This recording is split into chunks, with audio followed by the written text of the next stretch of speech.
A mensagem que você adquiriu e agora vai assistir é uma mensagem linda pregada na Igreja Batista do Getsemane, lá em Belo Horizonte, cujo pastor é ninguém menos do que Jorge Linhares, um dos homens mais abençoados desse Brasil, um dos profetas dessa nação. O culto nessa noite foi especial. A mensagem foi revelada. Uma história narrada, mais uma vez, com muita graça e unção, acerca de um dos maiores profetas da Bíblia, que viveu num tempo conturbado, cheio de intrigas, cheio de dificuldades, e mesmo tendo sonhos, acabou sendo arrastado para dentro de um cativeiro. E embora tenha ficado 5 anos no cativeiro, embora o seu corpo tenha se transformado num palco de açoites, embora suas mãos e seus pés tivessem sido amarradas e aprisionadas, o seu espírito estava livre para adorar. E foi com essa força que o próprio Deus gritou no ouvido de Ezequiel, dizendo: Ezequiel, põe-te em pé e falarei contigo. Esse é o cerne da mensagem que você vai ouvir. Eu quero convidar você a ficar de pé, não com o seu corpo, mas com a sua alma. Que você possa voltar a acreditar nos seus sonhos, nos seus projetos. Que você possa acreditar que as palavras negativas que jogaram contra ti não vão te impedir de crescer, não vão te sepultar, pelo contrário, vão te colocar de pé para adorar a Deus. Deus, nessa hora, vai colocar o seu espírito de pé, vai fazer voltar os seus sonhos a brilhar, vai fazer voltar os seus projetos a florescer. Por isso, se prepare, convide a sua família, porque a mensagem de hoje vai modificar a sua vida. O tema da mensagem é esse: põe-te em pé e falarei contigo. A diferença entre ser e estar.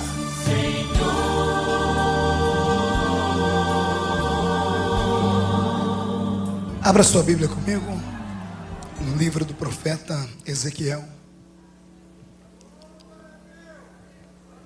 Vamos estar em pé.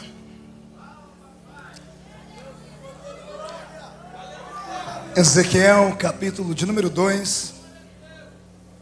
É hoje, Jesus. Oh, glória. Livro do profeta Ezequiel, capítulo de número 2, versículo 1. Quero agradecer ao pastor Jorge pelo convite, viu, pastor? Obrigado. Obrigado. Agradecer o carinho dessa igreja e o carinho dos mineiros, né? Tem uma dupla sertaneja, eles não são crentes, não. Eu acho que não são. Num DVD deles, eles dão glória a Deus, dizem que toda honra e glória seja dada a Jesus. São 2 gordinhos, César Menotti e Fabiano. São crentes esses garotos? Não, tem que orar para Jesus salvar, irmão. Eles fizeram uma música para BH que eu tô aprendendo com aquela música. Eu sou mineiro de coração agora, né? Ezequiel 2. E esta voz me disse: filho do homem, põe-te em pé e falarei contigo. E então entrou em mim o Espírito quando falava comigo e me pôs em pé, e eu ouvi o que ele me falava. Amém. Feche a Bíblia, coloque no banco, na cadeira. Pegue na mão da pessoa mais bonita do seu lado aí. Se não tiver ninguém bonito o suficiente, quiser vir pegar na minha mão aqui, fique à vontade. Aperte a mão do seu irmão com carinho, até ele falar aleluia.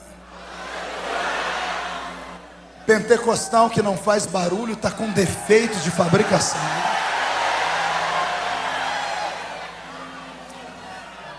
Pai, nós te louvamos, nós te agradecemos, porque sabemos que daqui a alguns minutos e esta igreja vai ficar pequena para o tamanho da glória que o Senhor vai enviar sobre nós.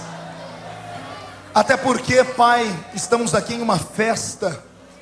O Brasil todo está pulando, estão cansados, estão dopados, precisaram de drogas, precisaram de morfina, heroína, cocaína.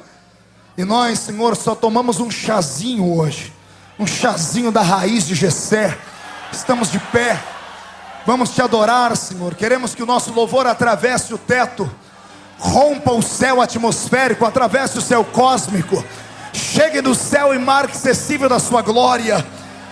E enquanto os seus filhos tocarem o seu coração, Pai, toque-nos também. Antes que eu comece a profetizar, Senhor, eu lhe faço 2 pedidos.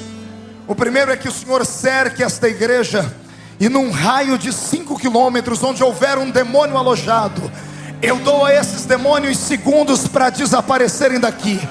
porque se não sumirem, serão queimados pelo poder da sua glória que virá.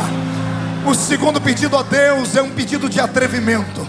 Gostaria que o Senhor abrisse a porta do céu e mandasse para cá hoje uma comitiva de anjos, anjos com brasas de fogo nas mãos, que eles comecem a esparramar estas brasas entre nós, e onde houver um crente batizado com o Espírito Santo, renova ele agora, meu Senhor.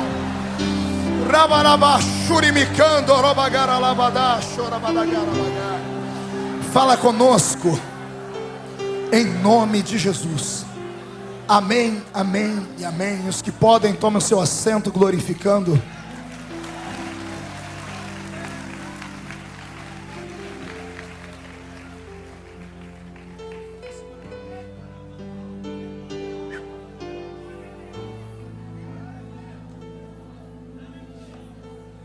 Pergunte para o seu irmão se ele está preparado para sair da terra hoje. O céu é o limite nessa noite, né?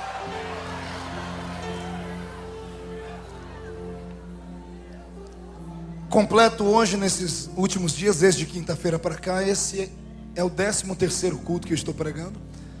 Minha voz está um pouquinho afônica, por isso que eu pedi a ajuda dos garotos ali. E depois cada um vai ganhar um beijo, tá bom? Sonoplasta da igreja, né? E o Senhor colocou no meu coração uma palavra revelada no livro do profeta Ezequiel.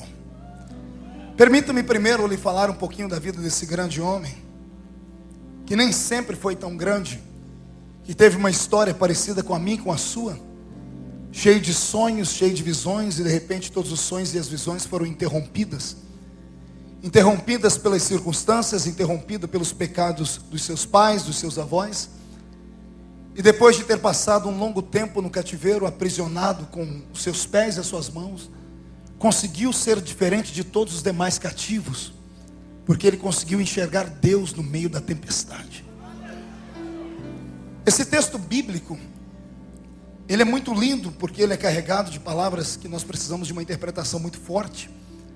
Porque Ezequiel era um profeta, e os profetas no Velho Testamento eram visionários, eram chamados de loucos, de malucos, esquizofrênicos. Alguns teólogos modernos acusam Ezequiel de ter catalepsia, um pequeno probleminha dado na sua memória, principalmente os psicanalistas, porque os psicanalistas dizem que o poder da esquizofrenia está nisso. A pessoa, ela olha e na mente dela diz que está vendo, mas ninguém vê, mas ela jura, ela morreria por aquela visão. Se isso é ser um esquizofrênico, eu acho que eu sou esquizofrênico, irmão. Porque os meus olhos alcançam aquilo que os olhos naturais não podem ver. Porque eu deixei de ser normal há muito tempo. Depois que eu aceitei Jesus, eu descobri que a minha vida ficou anormal. Aí depois que eu aceitei Jesus e descobri que eu estava numa igreja pentecostal, eu descobri que eu era anormal elevado ao quadrado. Porque todo pentecostal é meio tantã da cabeça, ele é meio anormal. Sua emoção vai a 1000. E Jesus é apaixonado por isso. É claro que temos que ter a razão, mas a razão tem que trabalhar aqui do lado da emoção. Cresçamos no conhecimento, mas não vamos deixar a graça lá embaixo. Você pode ser bonito, doutor, empresário, rico, perfumado, pode ter a cara do Alain Delon, mas essa noite aqui eu gostaria que você tivesse o mesmo sentimento que os discípulos tiveram no dia da inauguração da igreja em Atos capítulo 2. Eu queria ver você sair daqui hoje embriagado. Queria ver você sair daqui hoje de uma situação tão grande que quem olhar para você vai dizer: está bêbado. E alguém vai levantar e vai dizer: aqui não tem ninguém bêbado, o que está acontecendo é o que foi dito pelo profeta. O Senhor derramou do seu Espírito sobre todos nós. Eu já quero profetizar em nome de Jesus que algumas pessoas não vão voltar para casa andando hoje. Hoje você volta voando nas asas da revelação do Senhor. Só quem concorda comigo, dê um grito para acordar Belo Horizonte inteiro. Pronto. O texto que eu li, capítulo 2, já foi tema de congressos, tema de simpósios. Muitos líderes usam esse texto para falar sobre a chamada de um homem de Deus. Mas o que me chamou a atenção um dia desses, lendo esse texto, eu tive que ler e reler por umas 2, 3 vezes, é que em nenhum momento do capítulo anterior, Ezequiel está deitado, ou sentado, ou caído. Ele diz: eu estava junto com os demais cativos na beira do rio Quebar e tive visões. E as visões eram profundas, visões que nós temos dificuldade de interpretar. Primeira vez que eu li esse texto aqui, eu arrumei argumento contra os inimigos da palavra, que dizem que o crente é ignorante. Um dia desse eu estava dentro de um avião e um cidadão descobriu que eu era evangélico e disse: você acredita em OVNI? Eu disse: é claro que eu acredito. Ele disse: você acredita em objeto voador não identificado? Eu disse: acredito. Ele disse: então você acredita em ET? Eu disse: acredito também. Esse é terrestre. Mas você não é crente? Eu falei: sou crente. Mas os crentes não acreditam em vida em outro planeta? Eu disse: quem disse que não? Nós cremos sim. E eu falei: me dá um minutinho que eu já vou te mostrar. Eu peguei a minha Bíblia, estava em cima no guarda-malas, e abri aqui em Ezequiel e mostrei para ele: olha aqui, um OVNI, um objeto voador não identificado. Ezequiel está olhando para o céu e diz: e tem uma roda de fogo girando para um lado. E ele limpa os olhos e quando ele vê, tem outra roda dentro dessa. Uma gira para cá e a outra gira para lá. Eu disse: isso aqui é um objeto voador não identificado. A NASA não consegue descobrir isso aqui. Eu falei: pior não é isso, a nave tem tripulante. E os tripulantes têm 4 rostos cada um. São os querubins. E como o querubim não é da terra, é do céu, tudo que não é da terra é extraterrestre. Eu disse para ele: eu não creio no ET de Varginha, eu não creio no ET do Steven Spielberg, mas que existe vida fora dessa terra, isso existe. E disse para ele: eu sou um alienígena disfarçado, porque eu estou aqui, mas eu não sou daqui, eu sou de outro lugar.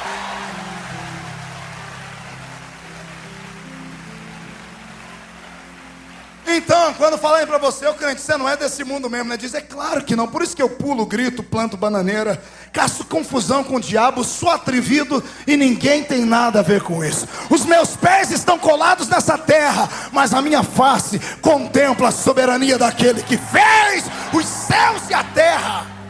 Então olhe para o irmão que está do seu lado, se ele tiver cara de normal, irmão, pisa no dedão do pé dele, vai.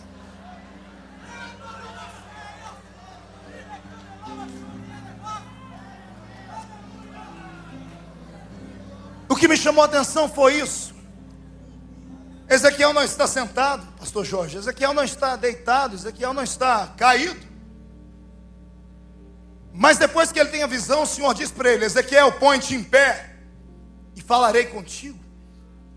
E eu busquei na revelação mais íntima de Deus, e o Senhor disse para mim: filho, o homem não cai apenas com o corpo. O homem cai quando ele está deprimido, quando ele perde os seus sonhos, quando ele perde a pujança da vontade de crescer. O garoto Ezequiel era filho de um sacerdote, o pai dele se chamava Buzi.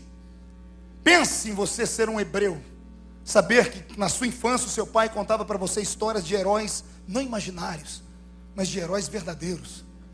Não história de Homem-Aranha, Batman, Superman, não. O seu pai sentar com você na beira da sua cama e falar: você tem o sangue de heróis na veia. Ezequiel, você tem na veia o sangue de um homem que um dia deu conselho para o próprio Deus. Eu imagino os olhinhos do profeta, crianças assim: como, pai? Deus ouviu um descendente meu, um ancestral meu? Sim, quem? Moisés. Como foi, papai? Deus disse: Moisés, eu vou destruir o povo. E Moisés disse: se eu fosse o Senhor, eu não faria isso. O que as nações vão dizer do Senhor? O Senhor não tem paciência com o seu povo? Deus olhou e disse: você tem razão, não vou destruir mais ninguém. Manda o povo levantar e marchar e vamos embora para Canaã. Imagina o menino crescendo e alguém diz assim: você tem sangue de heróis na veia. Você tem sangue de um descendente seu, Ezequiel, que nem morrer ele morreu. Ele foi escoltado até o céu por uma carruagem. Profeta Elias. É por isso que todo judeu, ele é arrogante por natureza. E ele pode, né? Não é porque ele quer, é porque ele é. Tem um sangue especial na veia. Esse garoto, além de ter o sangue de heróis na veia, era filho de um sacerdote. Estava sendo preparado para ocupar o que o seu pai fazia. E ele conhecia muito bem a vida de um sacerdote, que em tempos de rituais colocavam roupas e a sua indumentária era por demais variada. Até que uma vez por ano, toda a nação esperava que ele colocasse uma indumentária branca, por cima dela uma indumentária colorida, e nos pés dessa indumentária colorida, romãs e campainhas. E ele, com a mão cheia de sangue, atravessava o átrio, ou melhor, no átrio ele não tinha sangue ainda, mas no lugar santo ele já pegava o sangue do animal nas mãos. Todo o povo em silêncio do lado de fora, ele passava por trás do véu do templo, que pesava 1 tonelada, precisava de 12 juntas de bois para arrastá-lo. E numa sala onde só Deus descia, ele aspergia o sangue sobre o propiciatório, que era a tampa da arca, e com as mãos erguidas esperava um barulho diferente. O barulho de uma nuvem que ia se aproximando e enchia aquele lugar. E quando ele saía dali, tremendo, o coração quase saindo pela boca, porque Deus vinha e sentava entre as asas dos querubins, saía tremendo, e na medida que ele ia tremendo, as romãs e as campainhas iam batendo uma na outra, fazendo barulho, e todo mundo que estava do lado de fora colocava o ouvido pelo lado da tenda ou do mesmo santuário e dizia: gente, o sacerdote está vivo. E se o sacerdote está vivo, vamos ter um ano de paz, porque todos os nossos pecados foram perdoados. Essas histórias eram contadas para ele, e esse era o sonho dele. Era ser um homem de Deus, era constituir uma família, porque afinal de contas era um levita. Imagine você saber que quando nasceu seu pai, quando você te criou conhecimento, o seu pai disse: você nunca vai ter que trabalhar para o homem, filho. Você já nasceu com a sua carteira registrada no céu. O Senhor é a sua herança. Que coisa mais bela, mais forte do que isso? Não há. Esse garoto tinha sonhos, aspirações. Mas quando ele tem 17 anos de idade, quantos anos?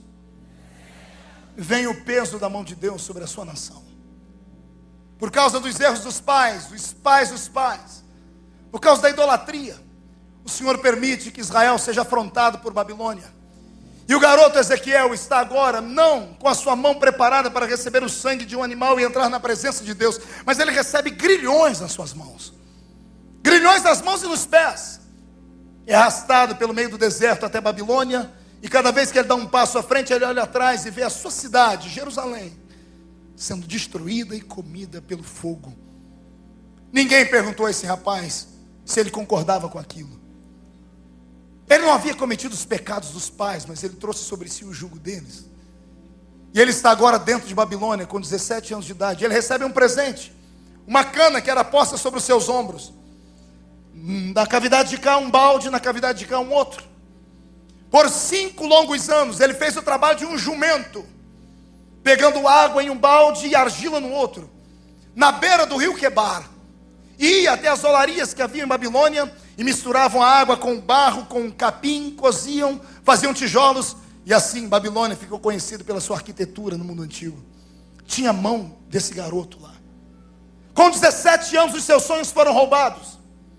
Com 17 anos os seus pensamentos foram truncados. A sua alma foi vilipendiada, ele foi destruído humanamente falando por dentro. Perdeu as aspirações, os seus olhos não brilhavam mais, não havia mais sorriso e nem cântico nos seus lábios. E mesmo crendo em Deus, orando todo dia, esperando que mais cedo ou mais tarde ele voltasse para a sua terra, ele via que com o passar dos anos isso não acontecia. E todos os dias ele está carregando na beira do rio Quebar aquela trava nos seus ombros com água e barro. E todos os dias ele está olhando para si mesmo e dizendo que é uma pessoa infeliz, triste e sem esperança nenhuma. O Eterno estava sondando a vida dele, como estava sondando a vida de todos os jovens que foram presos com ele. E Deus esperava que dentre eles um tivesse coragem de reagir, de olhar para dentro de si e saber que os homens podem prender as mãos, podem prender os pés, podem chicotear o corpo, mas não existe ninguém que possa prender a sua alma, a não ser a sua própria consciência carregada por acusações. Fora isso, a sua alma é um campo livre e aberta. Você pode estar dentro de uma prisão, fechar os olhos e ir até a Disney World com seus pensamentos. Você pode estar trabalhando de gari, sonhando com o ar-condicionado de uma grande sala, no alto arranha-céu, sendo um grande empresário. Sonhadores são chamados de malucos, mas quando eu leio a Bíblia eu digo que esses sonhadores são homens e mulheres que não aceitam a situação em que estão. Ou melhor, descobriram uma coisa que ninguém mais descobriu. Pergunte o quê? Você pode estar, mas você não é. De repente Ezequiel descobriu que ele estava escravizado, mas ele não era um escravo. Exemplo de muitos que estão aqui nessa noite, que podem estar vivendo um momento e achando que esse é o ponto final da sua história. Amigo, a sua história tem muitas páginas a ser escritas ainda. A dor, a tribulação, a angústia, o sofrimento são matérias de uma grande escola, e só vai para essas matérias estudar aqueles que Deus escolhe a dedo. E Deus só faz você passar por essas matérias quando Ele quer te exaltar, quando Ele quer te colocar de pé, quando Ele quer te dar uma história diferente. Porque eu aprendi nessa caminhada com Deus que o que não custa nada também não vale nada. É por isso que quanto mais dor, mais alegria você terá no futuro. E quanto pior for a cova que te colocarem agora, mais cedo ou mais tarde você vai ter que sentar no alto de um palácio. Não me interessa quem foi que disse que você nunca vai chegar lá. Deus manda dizer a você hoje que se você ficar só olhando para as mãos e para os pés amarrados, você nunca será ninguém. Mas olhe para dentro de você. Há uma força dentro de você atômica. O poder da glória de Deus habita em você. Você não é só um pedacinho de carne andando em cima de um par de ossos de esqueleto. Você é a criatura mais bela, é a criatura mais linda, é a criatura mais complexa, é a criatura que Deus gastou mais tempo para fazer. Você não é comum. E se você acredita que não é comum, faz barulho porque eu quero ouvir.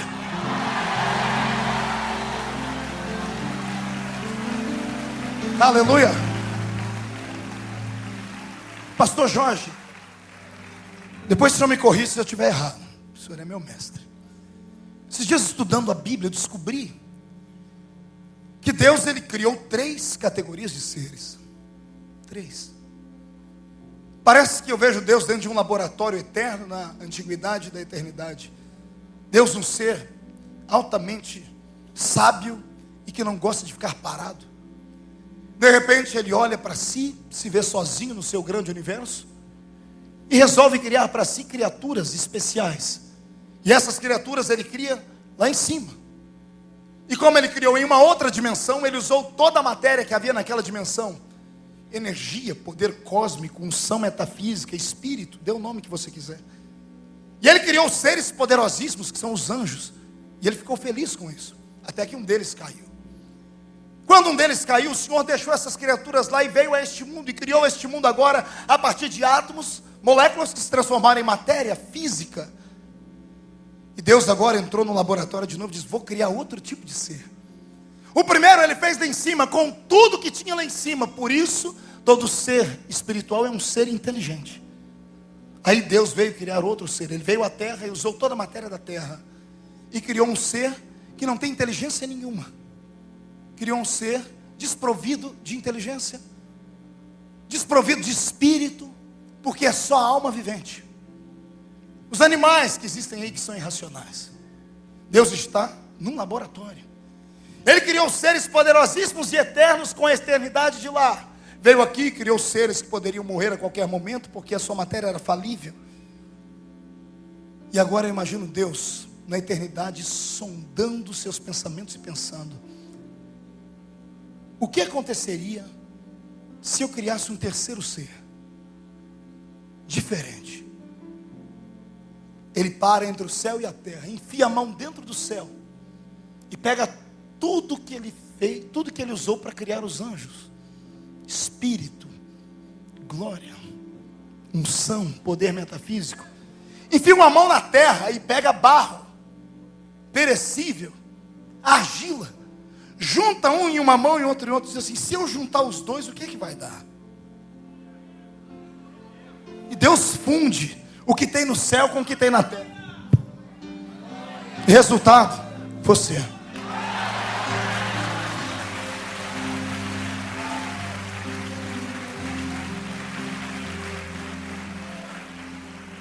O que eu vou te dizer talvez vai te deixar meio assustado, porque você se sente um lixo humano, o verme do carrapato. Chora de si mesmo na frente do espelho, achando que você é mais feio do que todo mundo. Pensa que o mundo gira em torno do seu umbigo.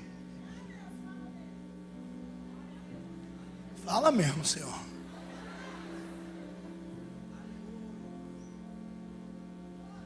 Você não é uma criatura tão desprezível quando você pensa, pelo contrário.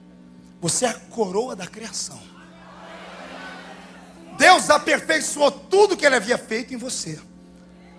É por isso que você é uma criatura que Ele demorou muito para entender. O ser humano é um ser complexo.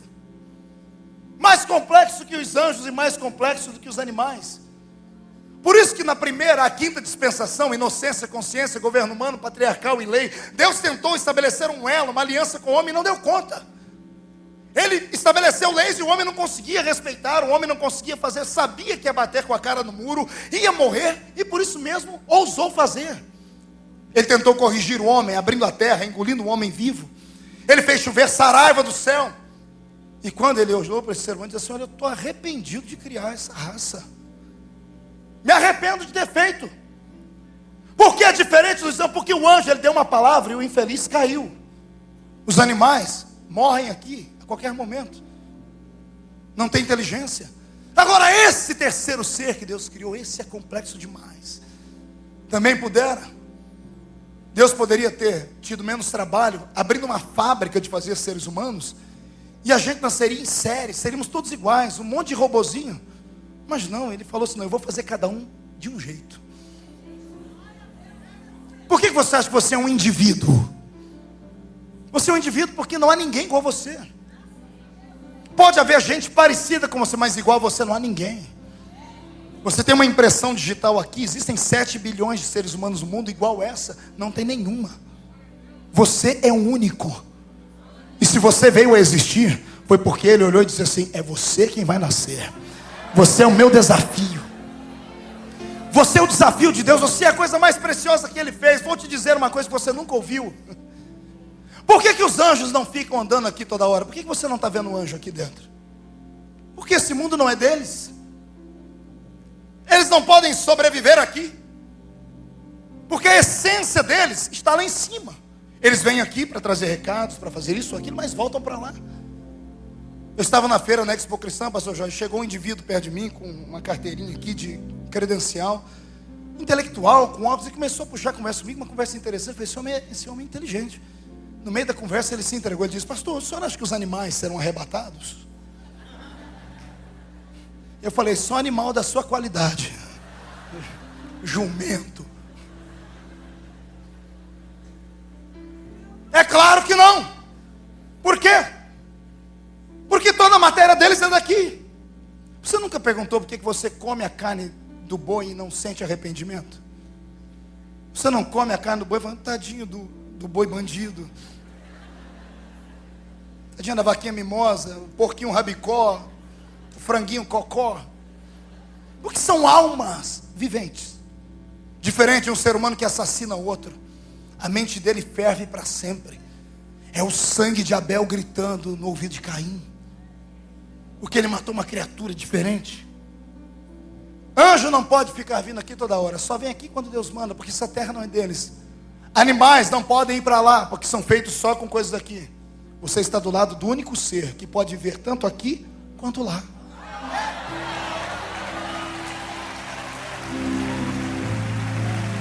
Você não entendeu? Eu vou repetir. Você está do lado de uma pessoa que é a única, que vive tão bem aqui na terra, e quando terminar de viver aqui, vai viver lá em cima numa boa. Porque parte de você veio de lá e a outra parte veio daqui. Ei, é por isso que eu não aceito você com essa cara feia, parecendo que foi batizado num pote de vinagre. Crente que sabe que tem o nome dele escrito no livro do céu, escute: o seu nome não foi escrito a lápis, não foi escrito a grafite, o seu nome não foi escrito a carvão, não há borracha na terra que apague, foi escrito com o sangue de Jesus Cristo. Então adore a Ele.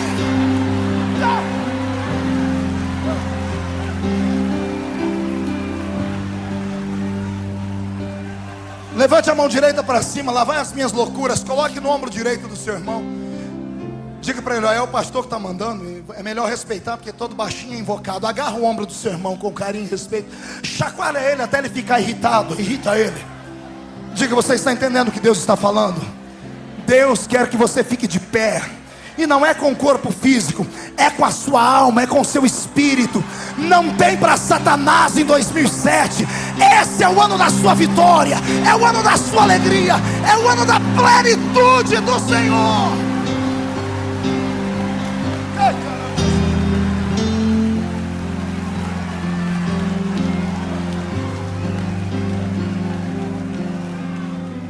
Escreva isso no seu coração: eu estou, mas eu não sou. O estar é passageiro, é temporal. O ser é eterno. Você está passando por um problema. Você está desempregado. Você está doente. Mas você não é doente. Você não é desempregado. Você não é infeliz. Você está solteiro. Mas você não vai ficar solteiro. Eu profetizo em nome de Jesus Cristo que a plenitude já vem sobre você. E só quem crê, além de dar um grito, tira o pé do chão para adorar.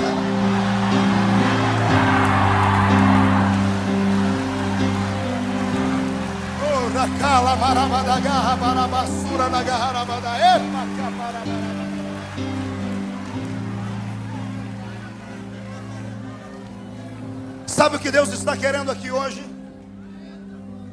Deus está querendo encontrar um prisioneiro livre. Deus está querendo encontrar alguém que está dentro de um cativeiro, mas se sente o homem pássaro. Deus está querendo ver alguém à meia-noite dentro de uma prisão, acordando com hematomas, tudo inchado, o pé preso junto com a mão numa posição horrível, e olhar para o companheiro e dizer: e aí, como é que está? Está mal. Como é que está? Pé inchado, a mão quebrada, o corpo cheio de cicatrizes, o olho inchado, a boca, está tudo ruim para falar, e a alma e o espírito está livre. Então vamos cantar. A música que a gente estava cantando lá na rua e deixou os homens irados e bateram na gente, vamos terminar ela aqui dentro. E os dois presos, um pega uma primeira, o outro a segunda e solta a garganta. E eu não sei que música eles cantaram. Eu sei que a música foi tão forte que o próprio Deus dançou. O senhor é maluco, pastor? Não. Deus levantou do trono e começou a bailar. Conforme ele batia o pé lá em cima, dava terremoto na terra. Prepare-se para ouvir os grilhões da sua vida serem quebrados nessa noite. Deus quer ver você cantar no meio da dificuldade. Deus está procurando um crente de verdade. O filho está em cima do quarto morto, está quase entrando em estado de putrefação, e alguém pergunta: como é que vai? Vai tudo bem. Deus está procurando alguém com coragem de encarar o diabo e dar na cara dele e falar: eu não te dou moral. Eu não te dou moral, Satanás. Você pode ter poder, mas o que está sobre mim tem todo o poder. Eu passo pelo vale, atravesso e saio do lado de lá.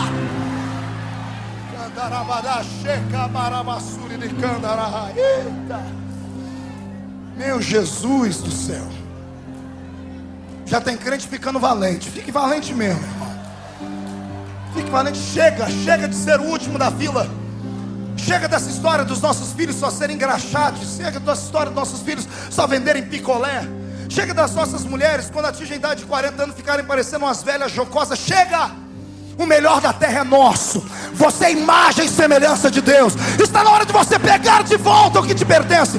Eu profetizo em nome de Jesus. Meu pai, antes de morrer, me disse que quem pode manda, e quem tem juízo obedece. Eu posso, porque estou com o microfone na mão. Vou profetizar. Quem tem juízo que pegue. Eu profetizo que este ano Deus vai te dar uma autoridade tão grande, que se o diabo não sair da sua casa, é perigoso até ele começar a dar glória a Deus com você, porque a graça vai ser demais. Aleluia!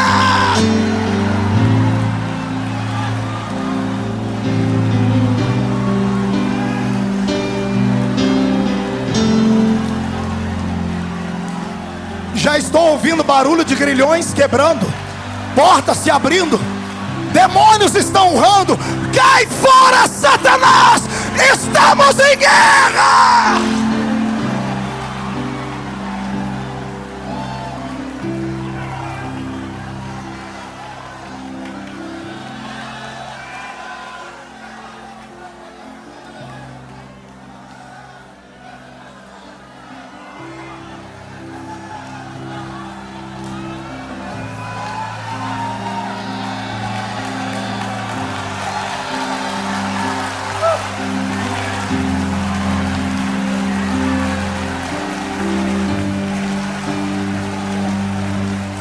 Sabe qual é o seu problema?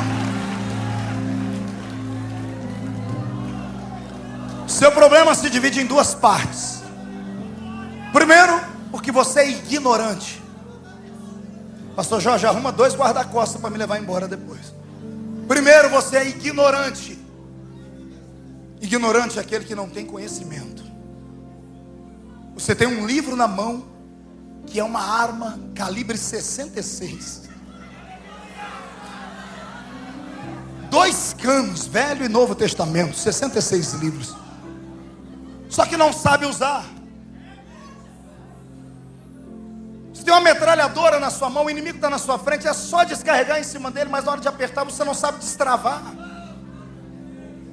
Todo menino muçulmano com entre 5 e 8 anos de idade, ele decora quase todas as profecias de Maomé.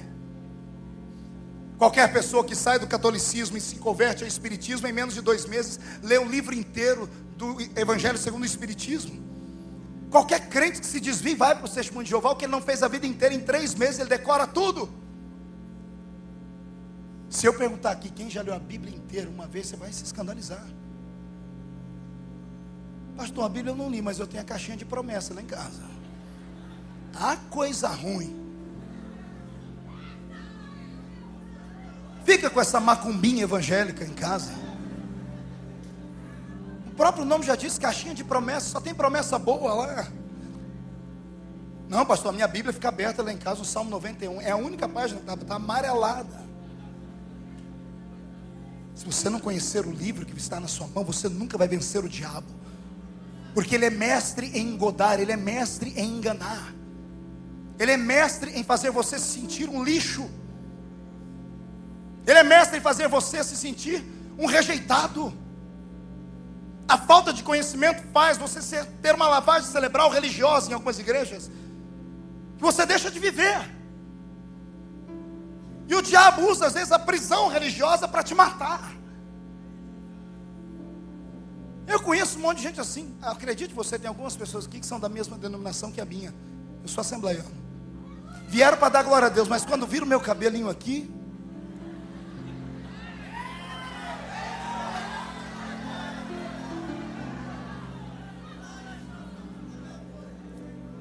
seja livre, irmão.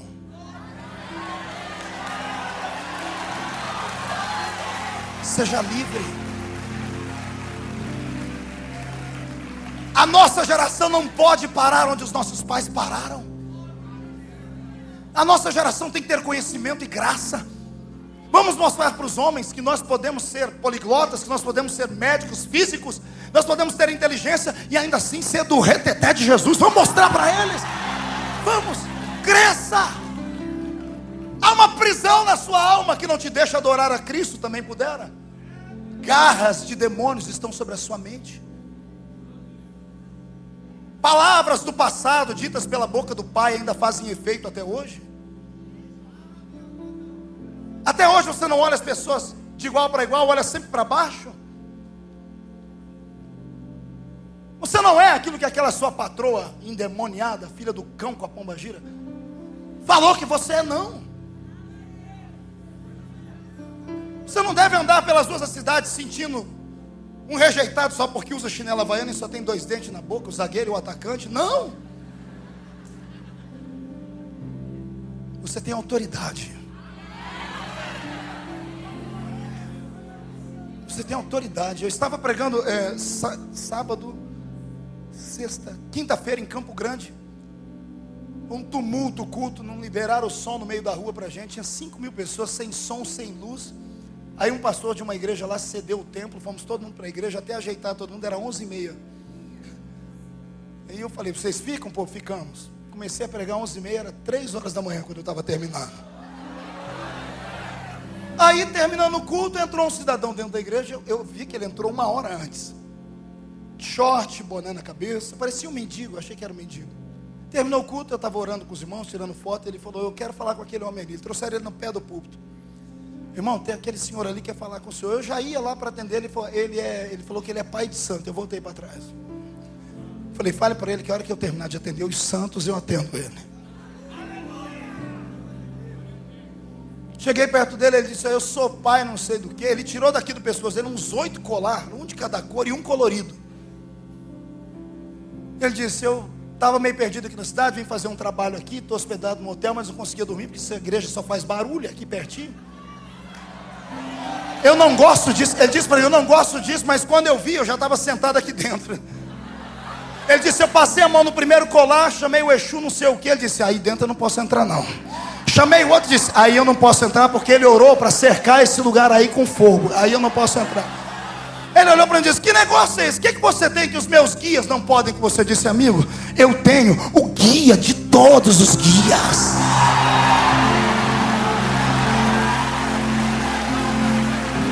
E ele, mas eu faço, eu aconteço, eu mato, eu ressuscito, eu faço. Sério? Então vamos fazer uma prova aqui agora? Ele diz, vamos lá. Eu falei, você chama o seu Deus, eu chamo o meu. E os crentes ficaram tudo olhando os irmãos, pastor, não afronta não, pastor. Mexe não. Eu tenho autoridade, eu sei em quem eu tenho crido. Existem dois animais na fauna mundial, que é o cavalo e o cachorro. Eu acho que eu já disse isso aqui. Cavalo e cachorro têm um dom, eu chamo de dom isso, que nenhum ser humano mais tem, que nenhum ser na natureza tem. Eles sentem o cheiro do medo. Quando você fica com medo, você libera uma adrenalina no corpo, os seus poros se abrem, um cheiro que nós não sentimos. Cachorro e animal sentem, cachorro e cavalo sentem. É por isso que você passa perto daquele vira-lata pequenininho, quando você olha para ele, você se amedronta, ele pensa que ele é um pitbull. Senta no dorso de um pangaré e mostra medo, ele vai se sentir um manga larga machador. O diabo é assim. Ele se aproveita da sua ignorância. Ele se aproveita do seu medo, do seu sentimento de pequenez. Porque com esse seu medo você invalida o poder do Cristo que morreu por você na cruz. Você invalida o poder da fé. A fé é a ausência da dúvida. Quando você duvida, você invalida o poder do milagre sobre a sua vida. Tudo isso porque você está com as suas mãos amarradas e os pés também. Ei! Que coloquem uma canga no seu pescoço. Vai trabalhar de escravo, mas olhe para o céu, não olhe para baixo. Porque olhando para o céu, você vai começar a ter visões. A promessa de Deus aqui não é te dar visões depois que o cativeiro acabar, é te dar visões dentro do cativeiro. Eu te convido a começar a sonhar agora. Eu te convido a se sentir sentado aí nesse banco agora, a pessoa mais importante de Belo Horizonte. Isso, cruze a perna mesmo, garoto, se sinta. E se alguém falar qualquer coisa com você, diga assim, eu sou atrevido, eu creio no que é pregado ali em cima. E se alguém vier te peitar, como vieram me peitar esses dias, dizendo assim, ó, você prega muito sobre sonho. Crente pode sonhar, mas não pode delirar, né? Eu falei para ele, crente comum sonha, crente anormal delira. Ele falou, mas isso é anormal, isso não é lógico. Eu disse, quem disse que eu vou com a lógica humana para a fé? Me diga se há lógica nisso. Um garoto acorda de manhãzinha, senta numa mesa com todos os seus irmãos, está comendo um pão com manteiga doriana de cá, tomando um leite Nilza com Nescau aqui, bebeu o leite, tem até um bigodinho aqui, ele diz, gente, eu tive um sonho hoje. O que você sonhou? Eu sonhei que o sol e a lua e 11 estrelas se curvavam diante de mim. Isso não é sonho, isso é delírio.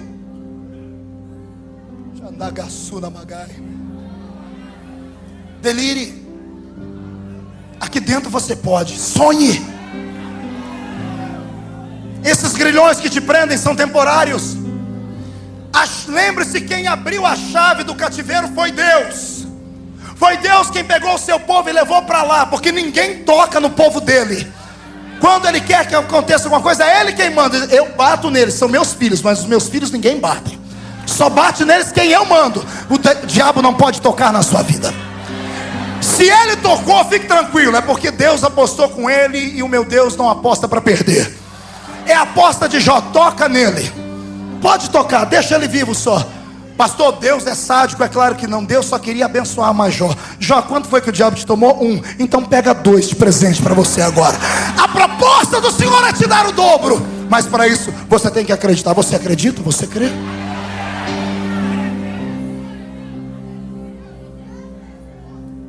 Não olhe as circunstâncias. Não olhe para o cutelo, Abraão. Não olhe para o altar feito. Pode levantar o cutelo e crave no peito do seu filho, mas de olho fechado. Porque de olho fechado você sabe que o seu Deus pode ressuscitá-lo depois de morto. Viva o sobrenatural de Deus hoje. Eu não sei se você crê em atos proféticos. 2007 é um ano profético. Assim como o número 6, na numerologia bíblica, é o número do homem falível. Como 2006 eu conheci muitos ministérios que quase tombaram, pastores que sofreram muito. Eu sofri muitos embates no ano passado. Eu não sei se o pastor Jorge sofreu. Eu conheço muita gente que quase terminou o ano perdido. Ano regido pelo espírito do homem, falível. O número 7 é o número do meu Deus. Grave essas palavras: plenitude, totalidade. É o que Deus vai dar a você esse ano.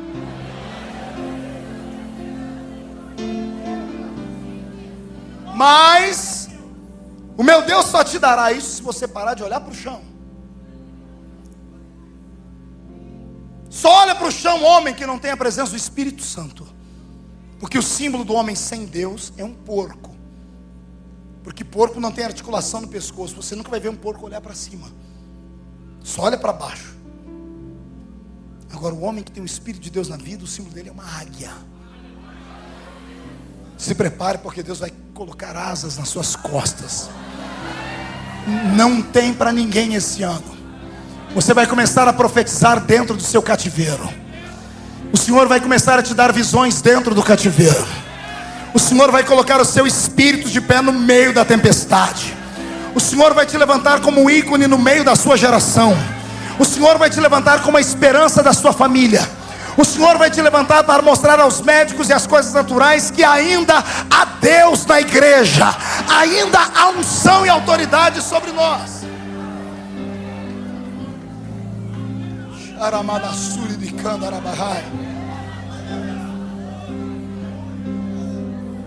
Põe-te em pé, Ezequiel.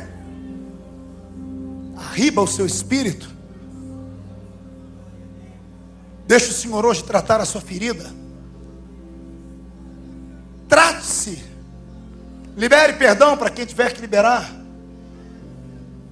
Não brigue com ninguém na sua esfera humana, porque a sua briga não é contra a carne nem contra o sangue. Pare de apontar o dedo aos outros e acusá-los do seu fracasso. Tome uma atitude. Sua família está morrendo de fome. Pegue um pouquinho de trigo, guarde dos inimigos, entra dentro do lagar. Malhe o trigo no lagar, é desconfortável porque ali não é lugar disso, mas tome uma atitude. E quando Deus chegar perto de você, não fracasse. Eu imagino o Senhor sentando perto de onde Gideão estava, olhando para ele dizendo assim: ei, o Senhor é contigo. Imagine um anjo do Senhor chegar aqui agora, olhar para você e falar: ei, crente, eu sou contigo. Você ia ficar feliz? Por que Gideão não ficou? Ele parou e disse assim: me desculpe aí, mas se o Senhor é comigo, cabra macho. Encarou o próprio Deus, dentro da sua razão, dentro das suas promessas, dentro das profecias dadas ao seu povo. Se o Senhor é comigo, o que foram feitos das suas palavras? Se o Senhor é comigo, onde está a promessa feita aos meus antepassados? Eu esperava que Deus pegasse uma espada e arrancasse o pescoço dele. Imagina, eu venho te elogiar, ao invés de você me agradecer, você vem com varapaus e pedras. O Senhor abriu, foi um sorriso colgate. Disse: até que enfim achei um. Ei, Gideão, vai nessa tua força, cara. Porque um homem que encara Deus, o inimigo está perdido na mão dele. Vai nessa tua força, porque você vai livrar Israel das mãos dos seus inimigos. Tome uma atitude. Diga para o seu irmão: tome uma atitude. Pare de murmurar. Ei, não se junte àquele grupinho de coveiros espirituais da igreja. Gente que está na igreja há um bom tempo, nunca descobriu nada, porque nunca pagou o preço. E quando vê alguém desfrutar, chega com uma pá e começa a cavar uma cova e diz: não vai dar certo, pode parar. Não vai funcionar nunca. Selecione os seus amigos esse ano. Não deixe entrar maldição na sua casa. Quando a pessoa for entrar na sua casa, irmão, ao invés de medir o tamanho da saia, meça o tamanho da língua dela. Meça a língua dela. Tome uma atitude. Não empreste o seu ouvido ao diabo. Se alguém chegar em você, você viu quem caiu? Você diz, não, mas eu sei quem Deus levantou. Eu sei quem Deus levantou. Eu sei quem Ele levantou. Não pactue com Satanás. Não abra brechas para ele. E ele vai ficar perdido. Vai ter que passar dias e dias arquitetando um projeto. Enquanto ele ficar com o projeto pronto, é só a farinha. O meu Deus já vai estar com a polenta pronta, te entregando na mão a chave da sua vitória. Eu estou profetizando para quem está com raiva do diabo. Eu estou com raiva do infeliz. Eu não aceito mais a mão dele sobre a minha geração. Eu não aceito mais a mão dele sobre os cultos. Eu não aceito culto morno. Não aceito culto frio. Não aceito que a minha geração se escandalize com coisas erradas. Não aceito que Satanás venha meter o bedelho onde não é chamado. Esta, disse o Senhor, é a minha igreja, e as portas do inferno não prevalecerão contra ela. Não. Não.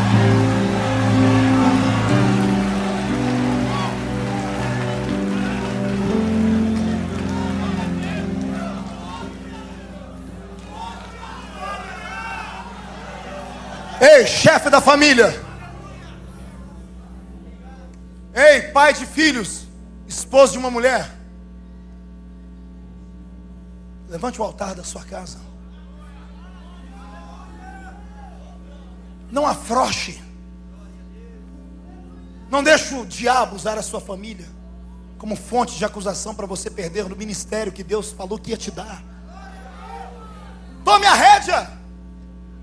Não deixe a televisão ser a babá dos seus filhos, seja você.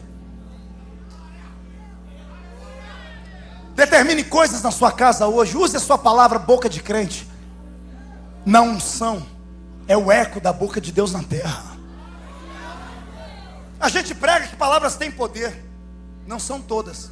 A única palavra que tem poder é aquela que sai daqui. A que sai daqui não tem efeito nenhum.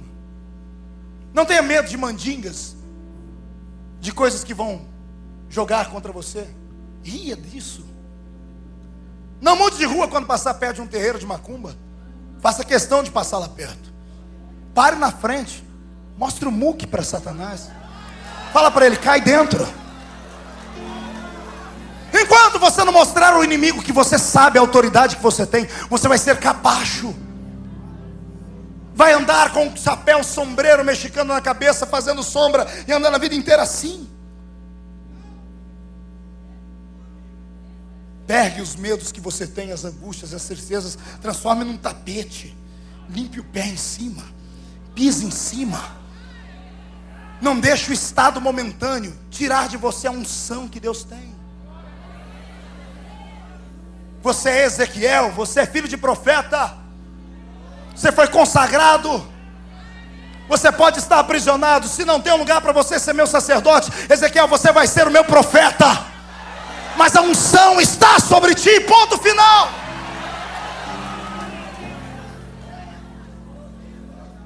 Tem um juiz entre os juízes da Bíblia que eu amo, Jefté. Tem uma pregação sobre isso, Fábrica de Campeões. Uma revelação tremenda, no capítulo 5, logo nos primeiros versículos, o Senhor dizendo ali sobre Jefté.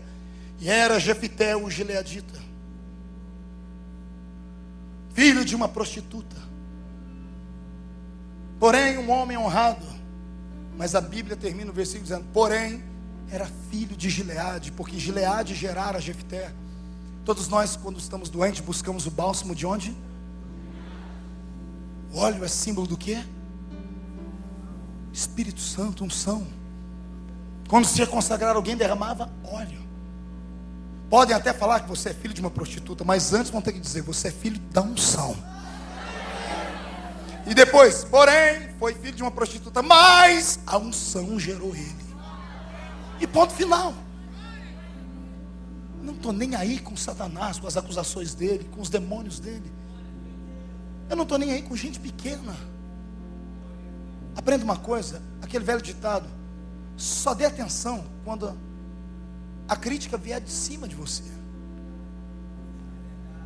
Porque quem está em cima não vai te humilhar, vai tentar te ajudar. Quando vier daqui de baixo, ignore.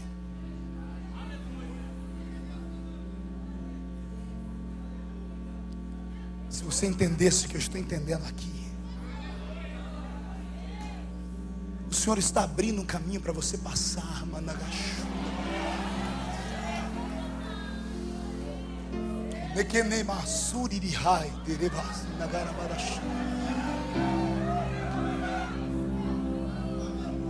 Você não é o que as pessoas dizem que você é. Você é o que Deus diz que você é. Arrume força onde você não estiver hoje, Ezequiel, e olhe para o céu, porque uma visão vai explodir diante de você.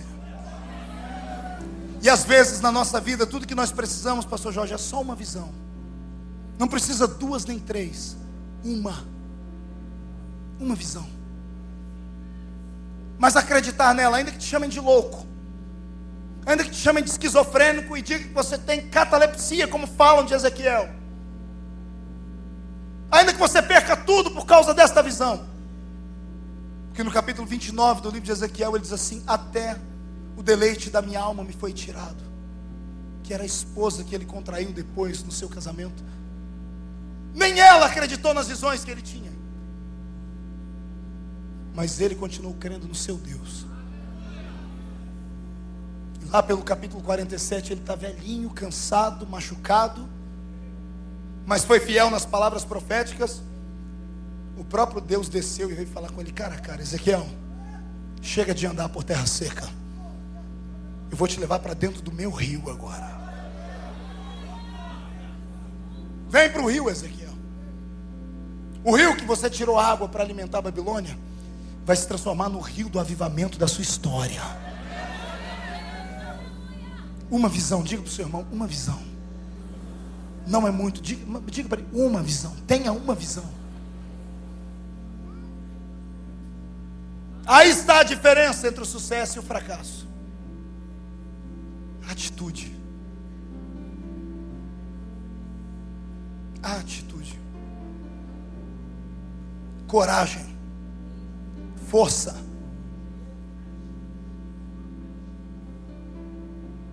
Covarde volta para trás.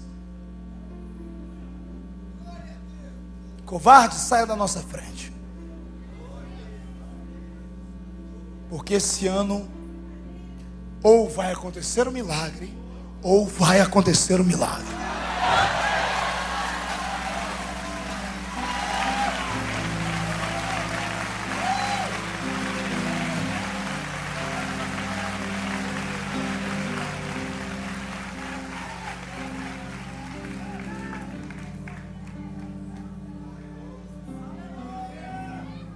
Isso, irmão, sonha.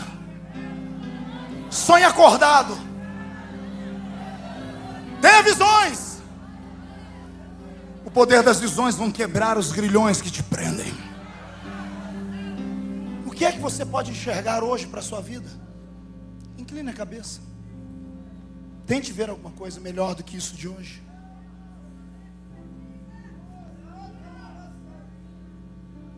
Vai, desenha. Arquiteta, projeta. Não olhe para o tamanho do castelo, só projete. Sonhe, delire. Levanta o seu espírito, crente. É por isso que você não dá glória a Deus. Não é que você não é maluco ou pentecostal como eu. Não é, porque o seu espírito está caído. Você desacreditou do seu ministério, homem. Ah, pastor, mas eu caí, tombei, e daí? Quando Deus te chamou, Ele não sabia disso? Quem pode surpreender Deus? Quando Ele te chamou, Ele sabia tudo, do começo ao fim. Ele apostou as fichas dele em você. Se Ele apostou, não dê ouvido a mais ninguém. A mais ninguém.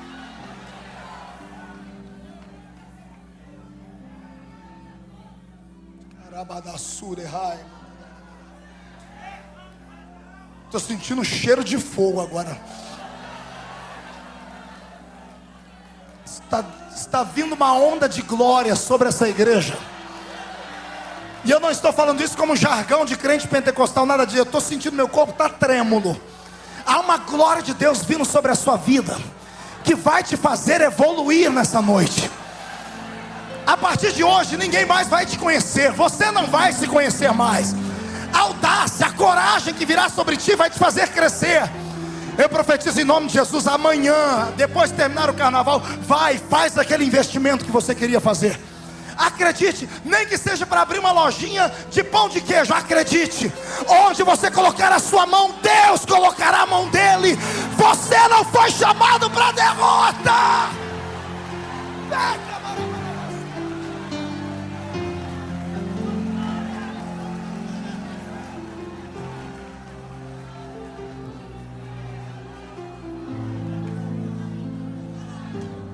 Os gregos acreditavam na lenda do pássaro chamado Fênix, que uma vez queimado pelo fogo e virando cinzas, quando viraram as costas, as cinzas se juntaram e ele renasceu. Talvez uma paródia com a expressão bíblica acerca de que viria um que morreria, mas ressuscitaria, que é Jesus. Que seja. Eu vejo na minha frente pessoas que entraram como cinza, mas vão sair daqui como um castelo. Se você não acreditar em você, ninguém mais vai acreditar.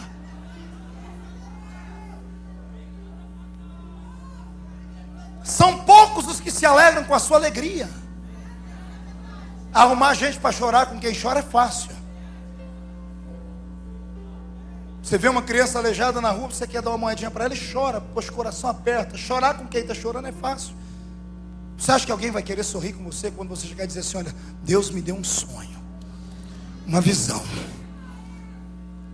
eu vou ser grande, o meu consultório vai ter mais clientes do que todos de Belo Horizonte, o meu filho vai ser engenheiro, a minha filha vai gravar um CD e vai vender tanto quanto a Lagoinha. Ei, a fábrica de campeões de Deus tem uma plaquinha vermelha que pisca 24 horas. Há vagas. Há vagas. Há vagas. Basta você entrar lá dentro. Como, pastor? Pare de olhar para os lados. Siga o seu coração. Foi Deus quem plantou isso em você. É claro que você vai sofrer, vai passar pelo vale, vai ser extirpado, rejeitado, humilhado. Quantas vezes, pastor, eu na minha infância como cristão, novo pregador, acreditando na minha chamada, porque quando eu pregava, eu trabalhava, todo mundo queria que eu fosse pregar nos cultos de mocidade, que era um pregador gratuito, era viável, e todo mundo vai, que Deus tem uma chamada na sua vida, vai. E eu fui. O dia que eu pedi as contas do trabalho, peguei o telefone e liguei para 50 pastores do nosso campo. E disse: ó, estou desempregado agora, estou a favor da obra. E todos disseram: amém, parabéns. Ninguém nunca me convidou para mais nada. Os 4 meses do seguro-desemprego eu fiquei parado em casa.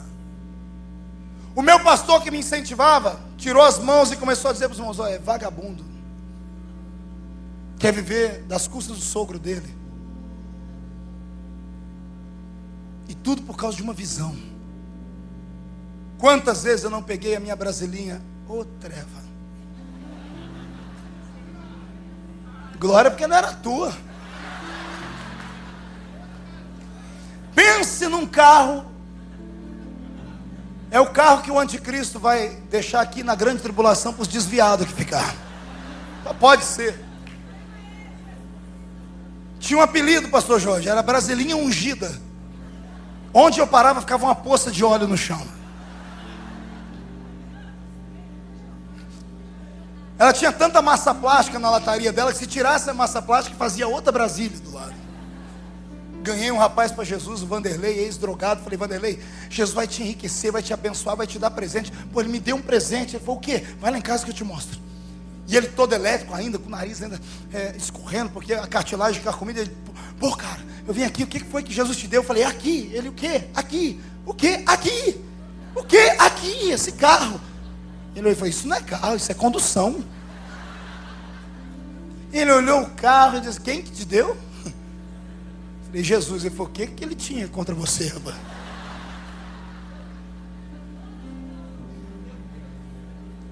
Nem os anjos entravam dentro daquela Brasília. Não estou aumentando, irmãos. Deus é minha testemunha. Ela tinha um problema no setor dela, pastor, na direção, que para virar na esquina ela dava 8 voltas. Imagina na estrada. E eu pegava essa brasilinha e, acreditando na minha chamada, botava uma gravatinha de crochê. Um terninho que eu tinha ganhado de linho puro. Que treva. Você sentava, saía, parecia que a vaca tinha mastigado o terno inteiro. Com a minha fitinha branca e preta, capinha branca e preta, eu era diácono. Sentava no fundo da igreja, eu saía sem saber para onde ir, irmãos, literalmente. Final de semana eu pegava um mapa da cidade, via onde não tinha pedágio, porque nem dinheiro para o pedágio eu tinha. E orava para o pneu não furar, porque se furasse, ficava por lá mesmo. Ia para as igrejas. Quantas igrejas? Eu não cheguei, mandei a minha fitinha para o púlpito, eu sentado lá embaixo, o pastor pegou a fitinha, olhou, chamou o presbítero do lado, olhou, começaram a rir. Levantou, foi lá no púlpito, pisou, abriu o lixinho e soltou a fita lá dentro. Foi para o púlpito e disse, irmãos, tem uns aproveitadores aí, vendedores de mensagem, nem cumprimente no fim do culto. Eu passei fome. Cheguei a dormir com a minha brasilinha debaixo de poço de gasolina. Acordava com sol quente no rosto, chorava. E eu voltava para casa e dizia assim, Deus, eu não tenho chamado, eu extrapolei, eu errei, eu me precipitei. Só uma pessoa acreditava em mim, a minha esposa, dizia, filho, eu acredito em você, eu suporto, vai embora. Eu creio na sua visão.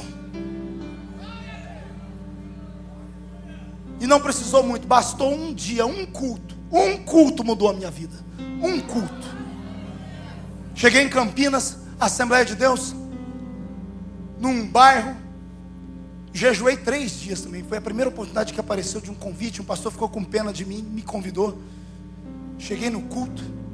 Quando eu estava pregando no culto, no meio do culto eu vi entrar uma mulher, um rapaz sendo escorado por uma mulher e uma outra pessoa, com as pernas arrastadas, babando. Sentaram com ele no banco e eu continuei pregando. Daqui a pouco um grito dentro da igreja, mas grito em igreja pentecostal é comum. De repente eu olhei um homem saiu marchando no meio da igreja, subiu no púlpito, meu pai tomou o microfone da minha mão, eu fiquei sem saber o que era. Ninguém falou mais nada, a igreja quietou. Ele olhou e disse, irmão, vocês se lembram de mim? Sou filho da irmã Maria. Mãe, fica em pé. Pai, eu estava com meningite no hospital. Os meus nervos não reagiam mais, a minha língua não mexia mais, eu estava babando. O médico disse, vai morrer em casa, filho. E a minha mãe disse, ele não vai morrer em casa, não, eu vou levar ele na casa do pai dele hoje, que o pai dele vai curar ele. Ele disse, quando esse pregador estava pregando, eu nem sei o que ele estava pregando, porque dói tudo. Eu só sei que eu senti um calor. Quando eu olhei do meu lado, eu vi um homem grande, de fogo. Só que eu não tive medo. Ele fez assim para mim, colocou a mão na minha cabeça, o fogo daqui passou para o corpo inteiro, de repente subiu, e eu dei um salto, os nervos voltaram, a boca voltou. Um culto!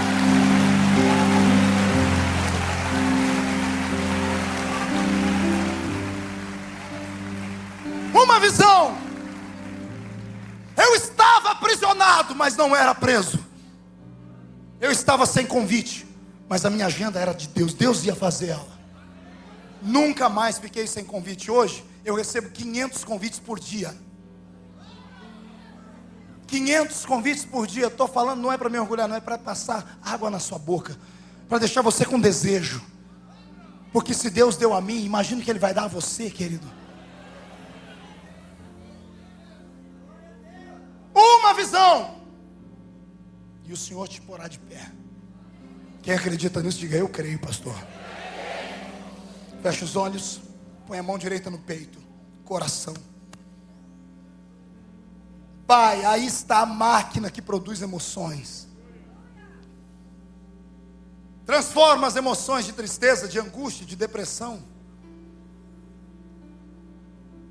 em uma emoção mais forte, em uma visão, em uma glória, em uma graça, em um poder.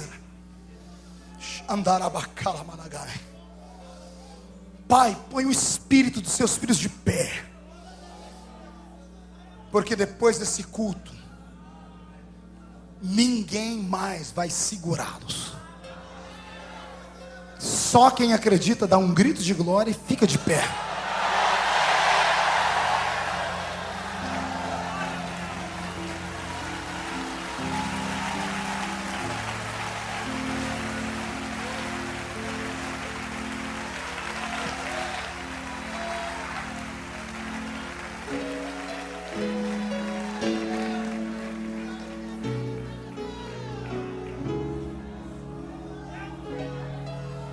Você está, mas não é. O momento é passageiro. Vai passar. E eu quero te ver lá do outro lado, cantando o cântico da vitória. Sepulturas estão sendo fechadas, portas estão se abrindo. Batismo com o Espírito Santo está chegando. Mais e mais.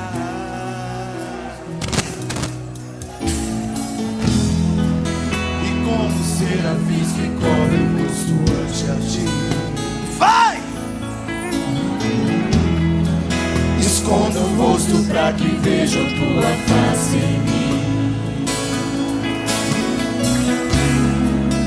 Que diminua eu, para que tu cresça, Senhor. Mais e mais, no santo dos santos, a fumaça me esconde, só teus olhos me veem, debaixo de tuas asas.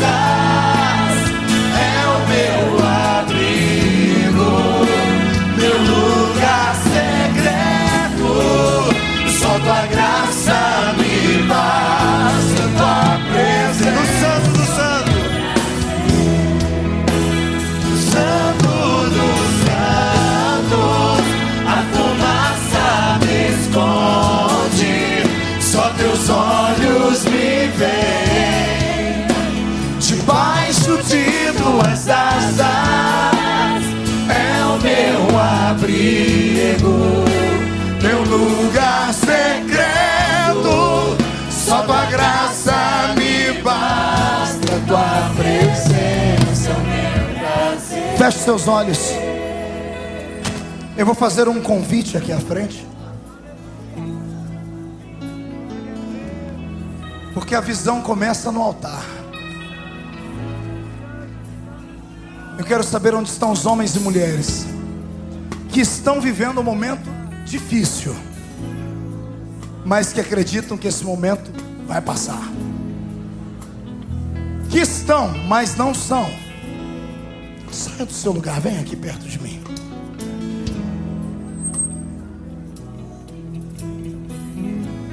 Chora mesmo, eu acredito nas tuas lágrimas. Andaramanassure de Canara.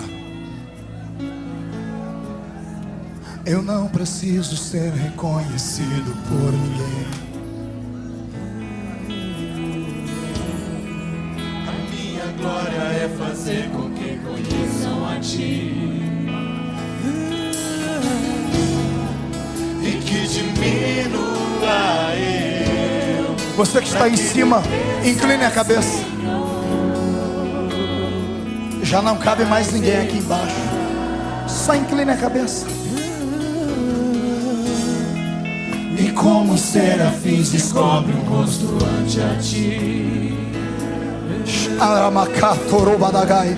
esconde o rosto para que vejam tua face, e que diminua eu, para que tu cresças, Senhor. Mais e mais, no santo dos santos,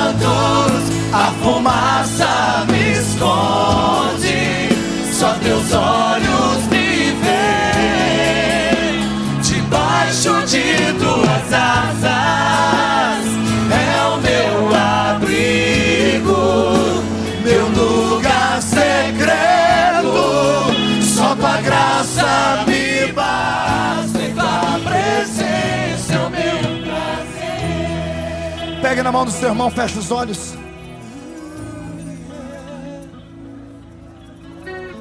Eu vou citar o seu estado, mas quando eu disser que você não é, eu quero ver você adorar. Feche os olhos. Você está sendo humilhado, mas você não é uma humilhação. A senhora está estéril, mas não é estéril. Você está doente, mas não morrerá com esta doença. Você está desempregado, mas você não é uma pessoa sem ocupação. A porta vai se abrir. A sua família está separada, mas não ficará separada.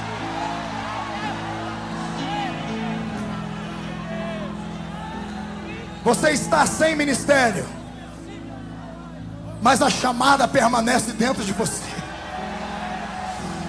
Tiraram o púlpito de você, tiraram o microfone de você, mas não tiraram a chamada.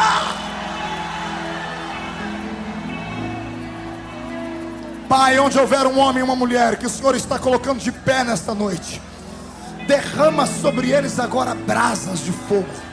Derrama sobre eles cura divina, cura para a alma, batismo com o Espírito Santo, unção, glória. Onde houver um crente desses que acredita, toca nele agora. É o meu abrigo, meu lugar secreto. Só tua graça me basta, tua presença é o meu prazer.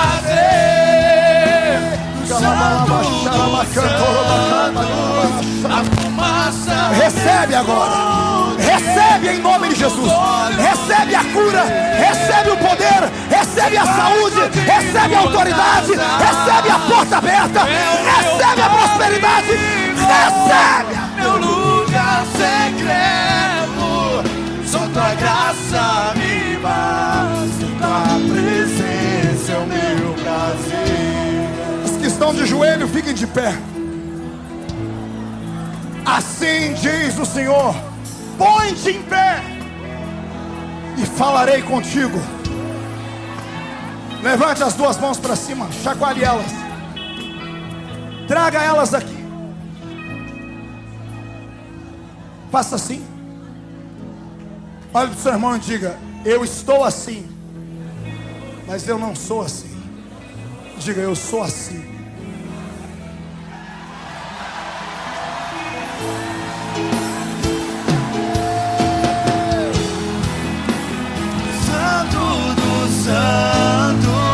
A fumaça me esconde, só teus olhos me veem. Debaixo de tuas asas é o meu abrigo, meu lugar secreto. Só tua graça me basta, tua presença é o meu. Abra as duas mãos, abra as duas mãos. Não me chame de louco. Vire para alguém do seu lado, não toque nele, só estenda a mão sobre ele. Diga: basta uma visão. Eu tenho a minha e vou repartir com você agora. Você aceita? Senhor, coloque nessas mãos agora uma unção de prodígios e maravilhas. Usa esse homem e essa mulher, Pai, como o Senhor usou os maiores homens e mulheres da Bíblia agora. Onde essa mão tocar, cura, batiza com o Espírito Santo e liberta. Abraça o seu irmão e profetiza. Debaixo de tuas asas é o meu abrigo, meu lugar secreto. Só tua graça me basta, tua presença é o meu prazer. Só tua graça me basta, tua presença é o meu prazer. Só tua graça me basta, tua presença é o meu prazer. Aleluia. Dá glória a Deus, dá. Dá glória a Deus, dá. Abraão se fortalecia dando glória a Deus.